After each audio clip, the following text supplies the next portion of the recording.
ميثاق بني إسرائيل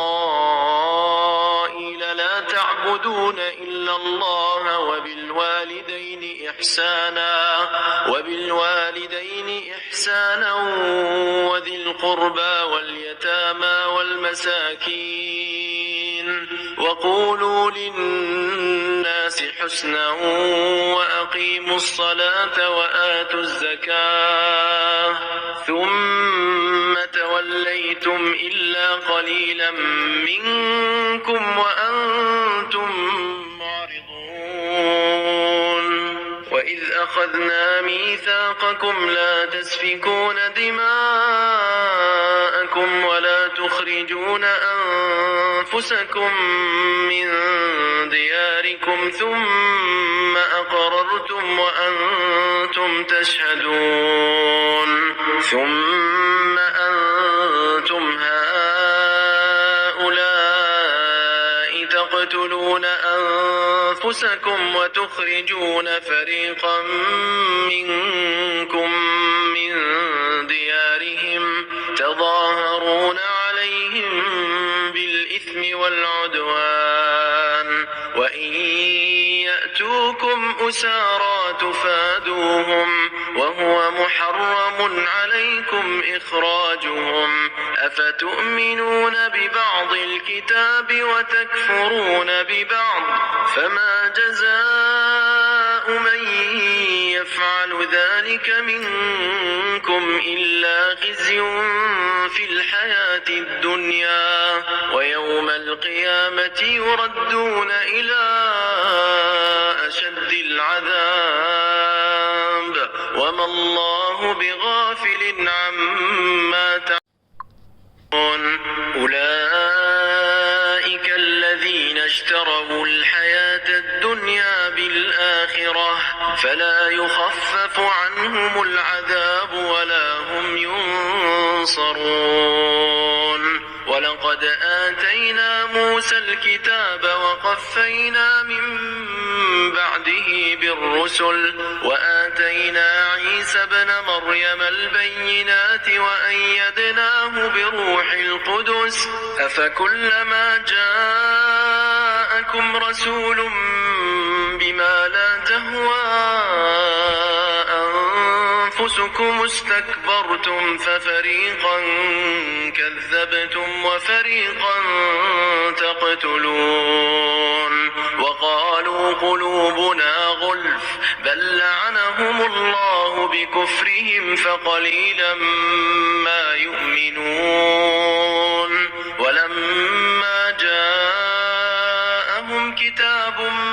من عند الله مصدق لما معهم وكانوا من قبل يستفتحون على الذين كفروا فلما جاءهم ما عرفوا كفروا به فلعنة الله على الكافرين بئس ما اشتروا به أنفسهم أن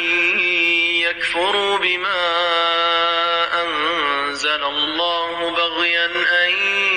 ينزل الله من فضله على من يشاء من عباده فباءوا بغضب على غضب وللكافرين عذاب مهين وإذا قيل لهم آمنوا بما أنزل الله قالوا نؤمن بما أنزل علينا ويكفرون بما وراءه وهو الحق مصدقا لما معهم قل فلم تقتلون أنبياء الله من قبل إن كنتم مؤمنين ولقد جاءكم موسى بالبينات ثم اتخذتم العجل من بعده وأنتم ظالمون وإذ أخذنا ميثاقكم ورفعنا فوقكم الطور خذوا ما آتيناكم قوة واسمعوا قالوا سمعنا وعصينا وأشربوا في قلوبهم العجل بكفرهم قل بئس ما يأمركم به إيمانكم إن كنتم مؤمنين قل إن كانت لكم الدار الآخرة عند الله خالصة من دون الناس فتمنوا الموت إن كنتم صادقين ولن يتمنوه أبدا بما قدمت أيديهم والله عليم بالظالمين